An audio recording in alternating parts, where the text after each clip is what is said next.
আজ আমার দিদি বাড়ি চলে যাবে। বেশ কয়েকদিন হয়েছে আমাদের বাড়িতে এসেছিল।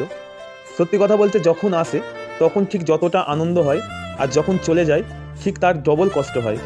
তো এখানে আমার মা কাকিমা দাঁড়িয়ে আছে, আমার মায়ের কোলে আছে। তো মা কাকিমা তো অনেকই কান্নাকাটি করছিল। আর সত্যি কথা বলতে আমার ভাগ্নি এতটাই মায়াবী, সেটা হয়তো সামনাসামনি না দেখলে বোঝাই যাবে না। তো ওকে যখনই বলা হচ্ছে তুই কি বাড়ি যাবি, ও কোনো মতেই বলছিল না যে হ্যাঁ যাবো, সবসময় বলছে না যাবো না। অলরেডি আমার ভাগ্নির মোটামুটি সব কথাই বেরিয়ে গেছে, ও সবই বুঝতে পারে। তো কী আর করা যাবে, এখন বাড়ি যেতে হবে। তো অলরেডি আমরা টোটোয় চেপে নিয়েছিলাম।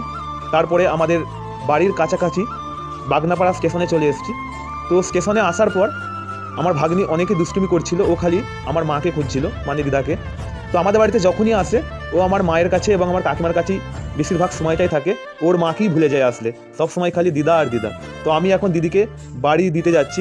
তো স্টেশনে আসার পর এখন ও দিদাকে